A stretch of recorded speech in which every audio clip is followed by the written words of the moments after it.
Hey everyone, I'm Sebastian with Performance Play Sports here in Costa Mesa, California.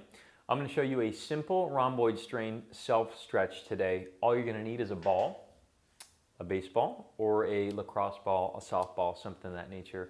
I'm going to show you a couple different ways to use this that you might not already know. I know there's probably a lot of videos of something like this on YouTube, but not a lot of them use movement of the shoulder blade to incorporate a little bit of a pin and stretch in here. So I'll show you how to address that. Now the area we're talking about is right up into, I like to call it the area that you can't really touch. Like, at least for most people, you can't get to it with your finger. It feels like it's deep in there. It feels like it's along the shoulder blade area, even sometimes even deep to the shoulder blade. And so I'm going to show you how to use this baseball to get to that area. So why don't you come with me on the ground? And I apologize, no camera guy today, so I'm going to do my very best to give you guys amazing information without having to pay a camera crew. I'm not sure if you guys realize, but a lot of us, at least the creators on YouTube for at least this clinical setting, we just do it between patients. So I apologize for camera setting. So you use the baseball, and so what we're going to do is find a location just between the shoulder blades, but higher than you think. Okay. So I'm going to roll a couple times just so you can see where the area is at. So right now the ball is located kind of where it feels like if I were to move the wrong way, it would just squirt out, okay? I know there's a lighting issue, so I will move a little bit so you can see, but generally I have people looking straight up at the ceiling when they do this exercise. Notice the ball's naturally squirting its way out of there. That's kind of what we want. And so the area right there is the kind of upper rhomboid, like levator scapula, upper trap area. That's what we want to start with in most cases. And then we can move a little bit lower, because I find that if we work on areas such as that first, then we'll get a better result. And so notice I bring my hips up to bring my body weight onto the ball, and then we're going to back and forth. Okay? This works much better on carpet. This mat that I have is a little bit slippery, and that's why the ball is coming loose. But you want to replace the ball every single time.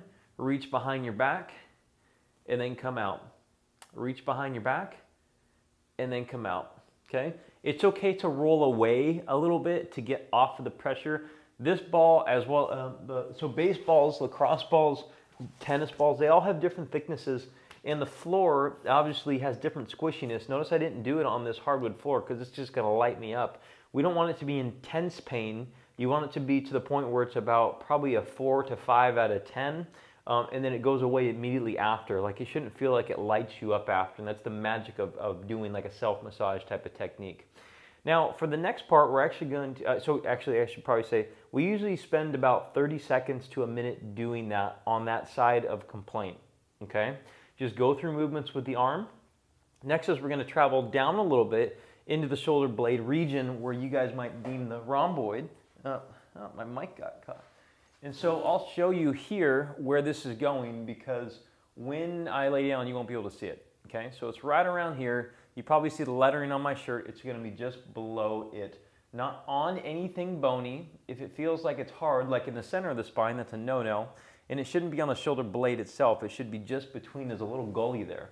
And so I would leave the ball on the ground, find your way to the ball, roll until you find the area that's the problem. Take the other hand, support the head, and we're just going to reach across our body like we're trying to pick our own opposite pocket. Okay? Pick your pocket. Pick your pocket. Okay? And so what this is doing is that it's a nice little pin and stretch. What we can do with the head here is we can actually take this hand here and kind of pull long, like you're trying to brush your hair but don't move your head. So what this does is it creates a little bit of like a decompression of the neck. Also, it stretches those muscles in the upper part of the shoulder blade that attach from the neck to the shoulder blade, and it helps out to relieve the rhomboid strain. Again, about 30 seconds or so is usually enough. Okay. Can you use a foam roller? You can, but it's not as pinpoint. And if you're looking for something that's a little bit more focused and pinpoint in the area, you need to find something that's ball's squirting all over the place. Need to find something smaller. However, a foam roller is really nice for doing something like mid-back extension. We're going to imagine here, I don't have a foam roller here, but we can do something like this, something like a foam roller in between, doing like 30 seconds of upper trap levator and then the rhomboid. And just by putting the foam roller right into the area right here where my thumb is at, you lay back on it and then you just reach and reach and reach. If for some reason this bothers your neck, you just grab one hand right here and then reach with the other, do about 10, take the other and reach. The point is to create a bend point over the foam roller. And when you do so, what we know from most research about shoulder blades is that they respond really well if the mid-back has a good amount of movement. So usually people, because they're sitting a lot, this is our general habits in society is we sit a lot, they have more rounded positions within their upper back. And I'm gonna move the camera real quickly, so hang on with me. By the way, stay tuned to the end. I got something that you guys are gonna like.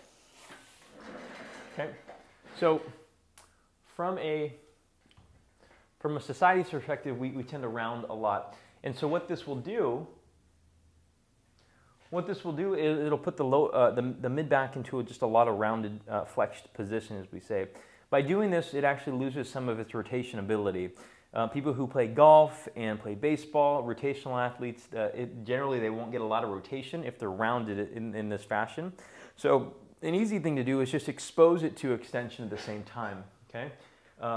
So we're gonna go here. In this case, I like using my chair. This is how I show most of my patients because they don't always have a foam roller.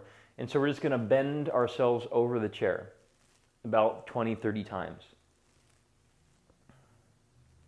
Okay? Exploring new range every single time. I hope you guys are doing this right now, actually, because this is pretty killer. It feels really good. Okay? It feels good to feel good. Okay? And that's what you do.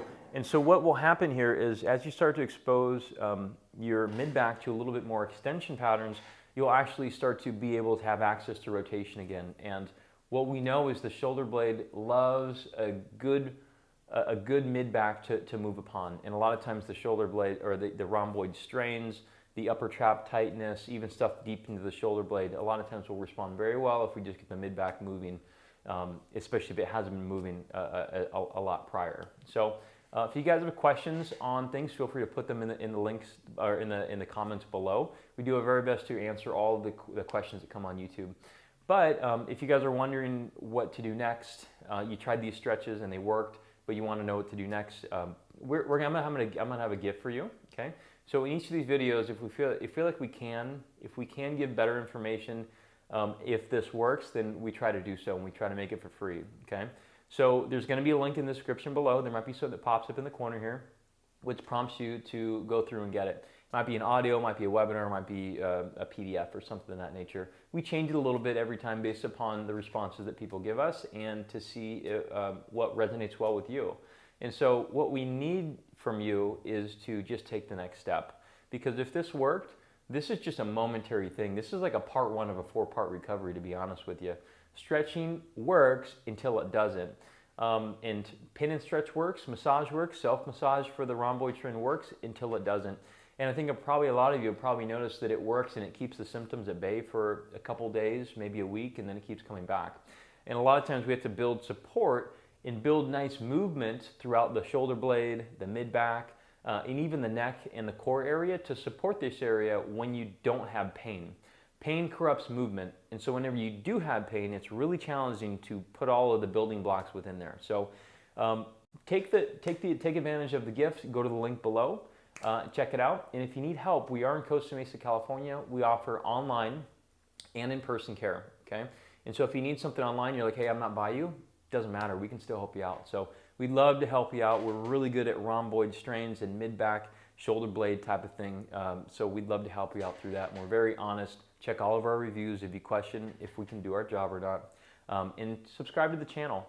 In the little link below, you can actually go to there, and there's all these, there's a lot of videos on shoulder blade, rhomboid pain, rhomboid strains that we have on YouTube. So go to our channel, subscribe. There'll be a search function there. Just put in whatever you want, and you'll find the very best free information on the internet. See you soon.